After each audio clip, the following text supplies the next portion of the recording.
Now, leading our bulletin this hour, former statistician-general Dr. Pali Lehohla says qualified engineers should be managing Eskom's challenges. Dr. Lehohla says the present management is failing to sort out Eskom's problems, and the only way to resolve this is to bring engineers into the management structure. To tell us more about his thoughts on this, I'm now joined by Dr. Pali Lehohla. Doctor, good morning, and thank you for your time as always. You know, most South Africans, I must say, are debating now how we got here and what needs to be done to urgently resolve our energy crisis, be it academics, politicians, everyone has a view. And you're among those who believe the current caliber of leadership is where the debate needs to start. Can you take us through this position? Yes, indeed. At no point has Eskom been led by a person who is not an engineer. It started with appointing Siliso Matona, then Molefe, then Pakamani, then the writer. All of them, non-engineers. However, what was distinguished in Molefe's tenure was that Koko was his right-hand man. And also, Molefe was an adept leader, somebody who understood things, but engineering he didn't understand, particularly Eskom. The first mistake he made was they will store the energy, which was a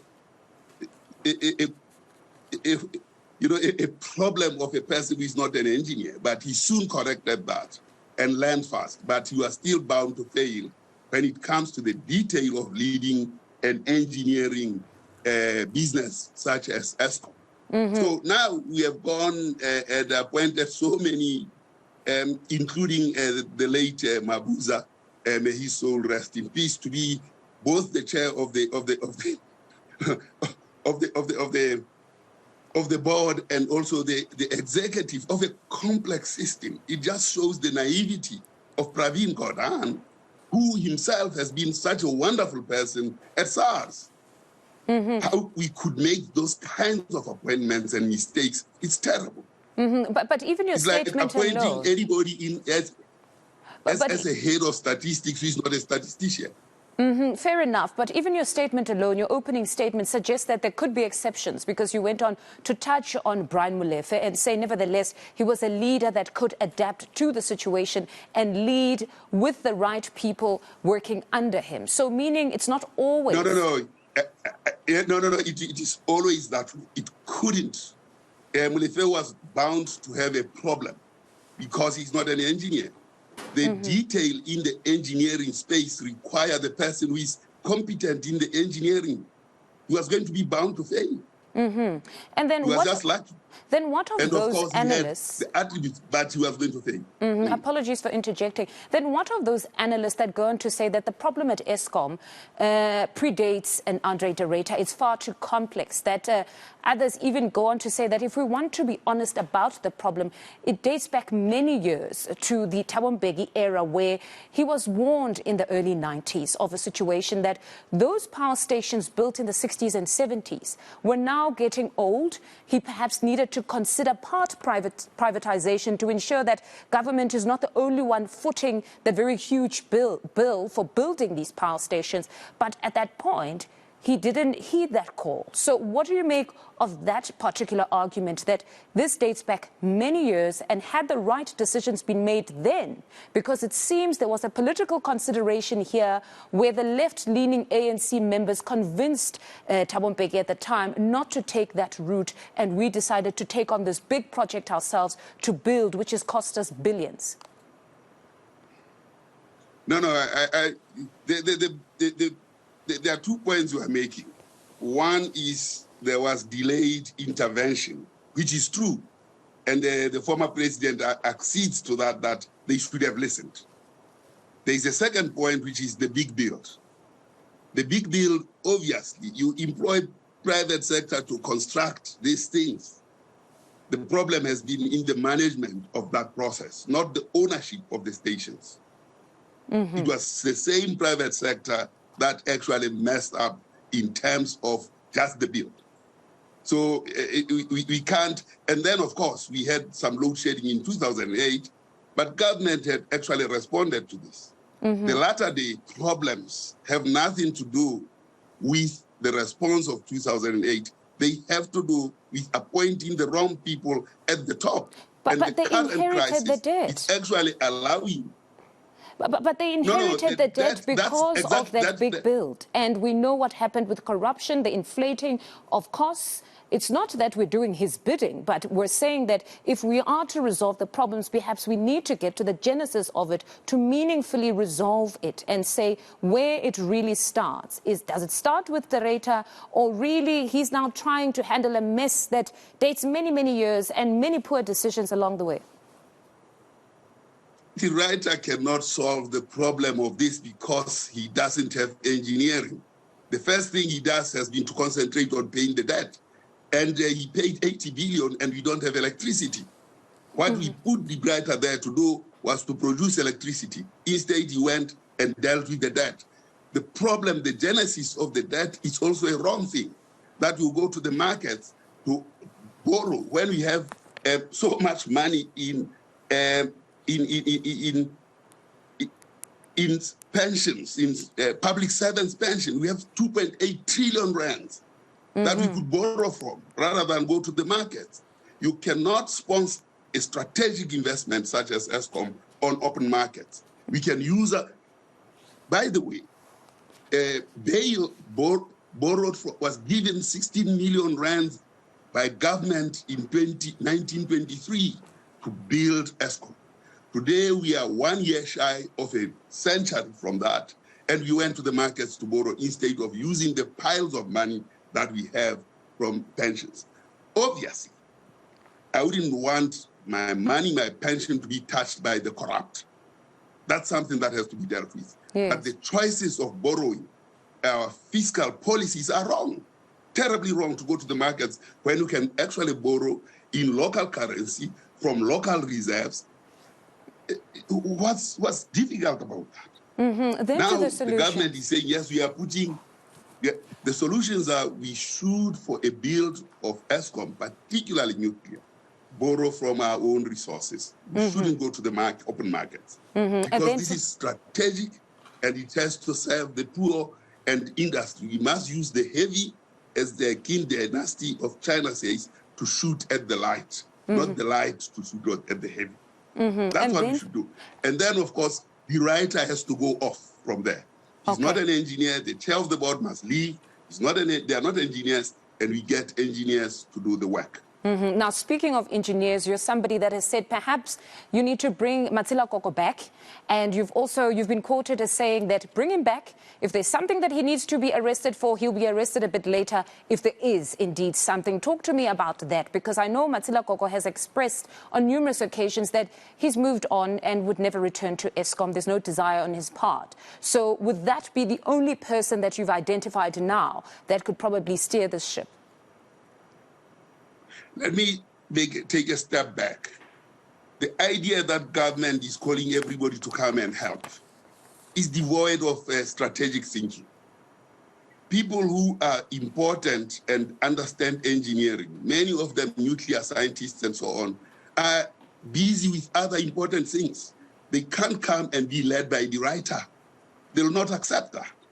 Only mediocre people will come in there and be led by a person who has failed for 3 years to change this. So this idea of going with a hailer to say, come engineers, it's a stupid move, completely. If this was an engineer leading Eskom and had a troubled period like now, he would have known which engineers he would go and talk to, and he would have known how to select them, and he would have known where to deploy them. I was statistician-general. I had problems with the data of economics in 2002. I knew who I had to talk to. I knew who should come and help me. And look where SSA is now, 17 years later after my leadership. It's shining. It is the only institution that is standing in this country. And that requires strategic leadership. And you cannot go with a hailer to say, come and help, like you are coming to bury a pauper. A pauper that has been pauperized by the government at age 100.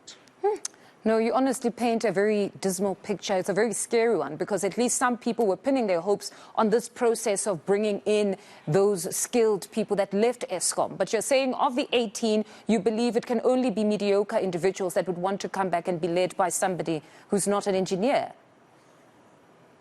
Absolutely. You would be a mediocre. After a person has failed for 3 years and you want to go in there, it will just be confusion. And then for the skills Complete shortage, confusion. what of the skills shortage inside? Because many are saying we must be clear, particularly unions stress this. They say we must be clear. Those that are at Eskom now are skilled, but there is a shortage. And Minister Maitasha, yesterday I was listening to him, he went on to say that, yes, the issue is that most of them, when he engages them, he'd find out they're probably a year or two in a very senior post. So it is probably the experience that is the problem, that you may have the theory, but it's only through years of practicing the theory that we can then say you are skilled in that respect when we talk of experience. That's what Coco says, that he spent 33 years at Eskom. And the succession plan in Eskom should have been that way. But the destruction of Eskom made people to leave Eskom that are experienced, and they are doing other beautiful work elsewhere in the world, building nuclear, building all kinds of stations that the continent also needs. They are in Egypt, they are in Uganda, they are in Europe, they are not in South Africa. A hailer is not going to help. You need to change the people at the top, and then those people will have the confidence that they can be led by a professional, not an accountant whose task is focusing on sorting out debt instead of making sure that we get energy. Unless the task was for him to go and sort out debt. And it is clear that they said, go and sort out debt, forget about energy. Now, we are in deep crisis than ever before. Last night, the energy, the electricity was off for 4 hours. From 10 o'clock to 2 o'clock this morning, I couldn't work. No, it's honestly a very difficult period for all of us. But let's talk about the political interference that everybody keeps talking of. They keep saying that there is some sort of interference. If we had to be frank, when we talk political interference, are we talking about the IPP's debate around, or some unionists saying that there's just some self-created chaos to perhaps sell the entity to the highest bidder in the private sector? When we say there's political interference, what exactly do most of the commentators mean? Think about what happened. We were attracted and introduced to IPPs that they will solve the problems of the world. Germany was punted as the one that does this the best. The engineers at Eskom, particularly Matsila Koko, refused when Msholozi said, let's go IPPs. He said, we have enough power, 5,000 megawatts more that we are exporting. We cannot go and buy energy from the IPPs. First, that was an economic decision. Second, he had very strong reasons that are engineering based, that any IPPs that come into Eskom, we must be sure and assured of a base load throughout. And the IPPs, no problem, they can come. But they can only come as we have satisfied ourselves with the base load. Now, the IPPs are expensive. And they take all the money that should be used for maintaining Eskom. And we are buying this unstable energy that is not there at night or when wind is not available. And of course, when it comes, it can actually disrupt the Eskom, especially when its base load is very low. At the moment, we are fortunate to have the Ukraine-Russia war. And what is revealed was that everybody went back to coal-fired power stations. Our politicians, the president has signed 8.5 billion. Crazy minister says, we were not aware what we were going in for. The details are not very clear, yet we have already signed. Reiter has actually turned Grootfontein power station with the Hollanders into a food plot growing vegetables. He's repurposing a Komati, which is a fire-powered coal station. The president on the 20th of July, or whatever that time was, said, get all power stations, all hands on deck, get all those coal-fired stations supplying energy. The writer says by end of next year, he's decommissioning this.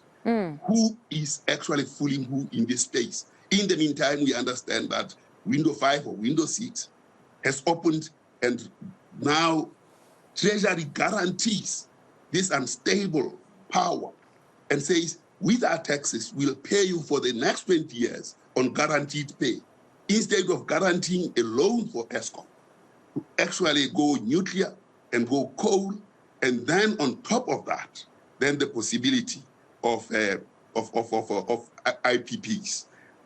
It is possible, and in fact, nuclear helps the green energy to succeed. But first, we need to invest in nuclear. Those are and we can spend the 1.2 trillion or 2 trillion that is directed at IPPs at nuclear, and then build on nuclear later. We don't produce this solar panels. We don't produce the technology. We know nuclear is South Africa, and that's the path, and that is job creating. Let us remember that the decision not to proceed with nuclear was, in the judgment, was about the corruption and that it was not transparent. Yes. It was not about the technology of itself. Nuclear. Let's remember that. And let's not confuse those two things. And the current government, because it was against the corruption and there were politics there. That's why they stopped the nuclear deal. Not reconciling itself with the technology. That's the problem. Doctor, thank you very much for your insights this morning. That was Dr. Pali Lehohla, Professor of Practice at UJ.